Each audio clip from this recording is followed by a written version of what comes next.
Hi guys, this is BT and Nuclear. Thank you for tuning in. Today we'll be reviewing Marvel Rivals and the Season 1 content thus so far.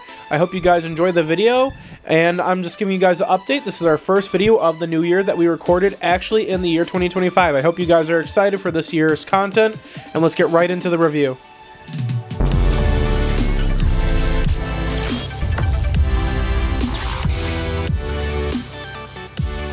We're going to have 5 different categories. The categories for the view are graphics / art design and UI all in one. We have story and game events. We have cosmetics plus the battle pass. And then we have the gameplay and the overall review as a whole. So for part 1, we're going to talk about the graphic design, character design, and UI. What first caught my attention in the game for character design was how polished all the models looked, how clean all the characters looked, and how lore accurate from the comic books each of the characters looked. They looked well polished, well stylized. They have shell-shaded art style, and it looks polished and clean. That's what I love about this game. Other aspects of the UI that I like, if you're on the hero selection screen, if you hover over each character, you see an outline of the character moving, and it pops out of the character icon, so you can see what skin you currently have equipped on each of your characters. Another thing I like about with this game, due to the UI and graphic elements, is for the MVP screens at the end, they have multiple MVP screens you could either buy, unlock, or earn for each of the characters. The overall art style with the cel-shaded look looks fantastic overall for the game. And other UI aspects that I like are like the original starting screen like that. The only thing I have a problem with the UI is if you go to the play section on the screen, it's just a white background. I feel like they should do something more with that, or have the original starting screen as the background, so that way it adds a little more flair. I also like for the characters is how many cosmetics that you have for each character. When you collect each of your characters and you select on their screen, they will have an intro animation based on what skin you're using currently on that character. Also, with your proficiency, you can earn other UI elements, like going all the way up to Lord. Your kill feed icon, when you kill people, where it goes double, triple, that becomes a different thing the more you level up. And also, if you get all the way up to Lord, you can get a different character icon in the feed when you get kills. So that's it for the UI in a whole. The next section we're going to is the story of the game and the events. The story is basically going loosely around the game is the Eternal Night right now, where the vampires with Dracula have taken over New York City, and we're trying to stop them. And as you go through the battle pass, you unlock more panels to that story, but the events also add to that too. Right now we have the soccer event and the Chinese New Year. So each tier you go up to while playing the event gets you more skins, more cosmetics, and more rewards to use towards your battle pass to unlock more content. Another thing with the events is it's very generous. They always usually give you at least one free skin, one MVP animation, a bunch of other stuff, and emotes on top of that, and a lot of credits as well towards your battle pass. So overall, the story and events have been pretty solid in the game so far. Now we go to the favorite part in any game that I play, the battle pass. The reason why battle passes are my favorite is you're about to see why, because this takes battle passes to a new level, a new height, just like Helldivers 2's did. One thing I'm going to now tell you about the battle pass is in Season 0, when I first started playing this game, till now, whenever you buy a battle pass for Marvel Rivals, as long as you buy the premium one, you get to keep it going forward. So let's say you are a busy person, you have kids, you have a family, and you're just playing the game when you can. If you buy the previous battle pass when you were currently in that season, you can still unlock stuff for the future. On top of that, the battle pass now comes with 10 levels.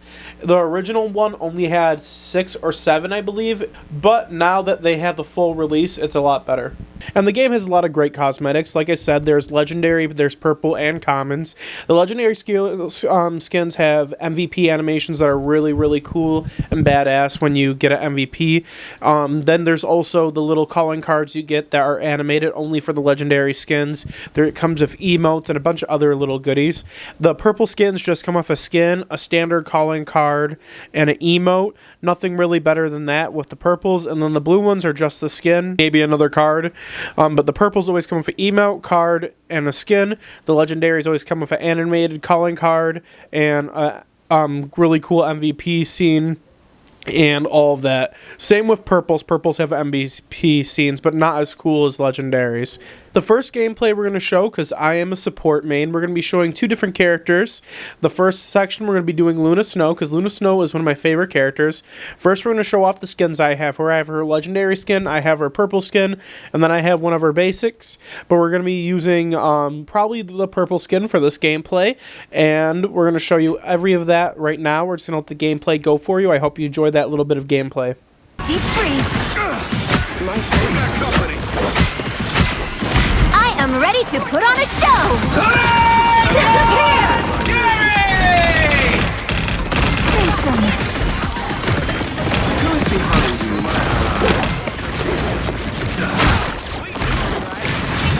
I like the cold. I require born again. It's okay. Admit it. You need me. Oh, dark child! Leave me, darkness.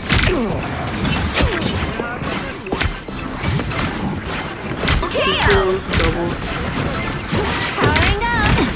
Somehow, I am ready to put on a show. Bring on the chaos. We're it's party time! Armed and dangerous.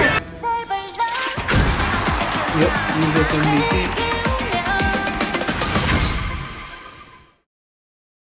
Now we're going to move into Invisible Woman. I love playing as Invisible Woman. I have one of her purple skins, and soon there'll be a new Valentine's Day skin, which will be a legendary skin that I'll be getting for her later on.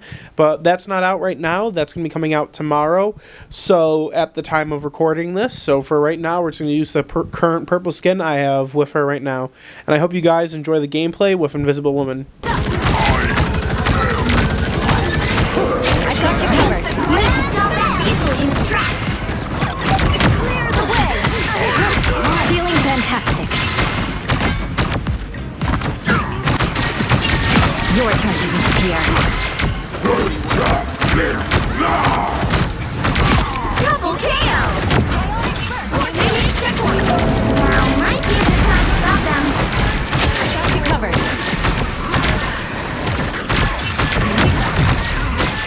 A little help, please. Bionic double KO. A clear winner. That's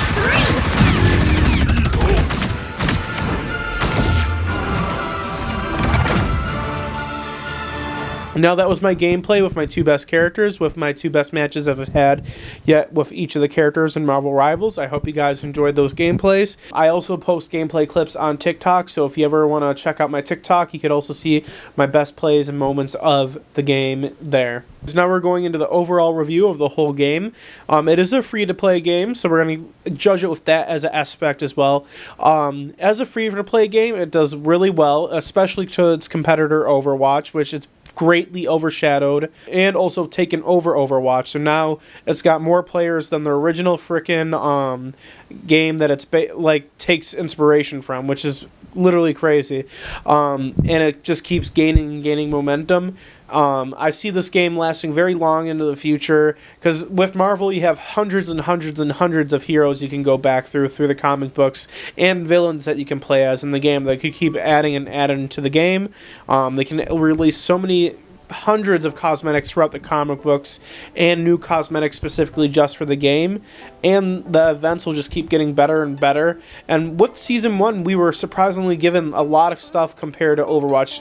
Overwatch usually get one character. With Season 1 of Marvel Rivals, we've got 4 characters. We got Suestorm, Reed Richards, Johnny Storm, and The Thing, all in one season. But from future seasons, we're only getting, I believe, like 2 characters per season. But for the first season, getting like 3 maps, 4 characters, that is crazy, which is going to be really exciting for the game, because you could at least expect every 3 months to be getting at least a new character to 2 new characters, which will be great.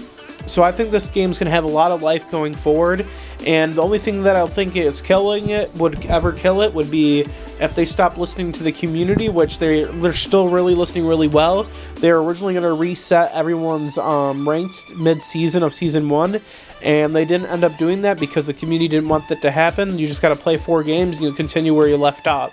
10 games, and you continue where you left off. And I hope you guys enjoyed this video. This was a great fun time playing Marvel Rivals. I highly recommend it, especially if you have a PS5, Xbox Series X or S, or a PC to play. Sadly, it's not on last gen, but if you ever get an upgrade to the new gen, or the current gen as I like to call it, then I highly recommend getting this game to play with friends. I hope you guys enjoyed the video. See you next time. Nuclear, smash that subscribe button.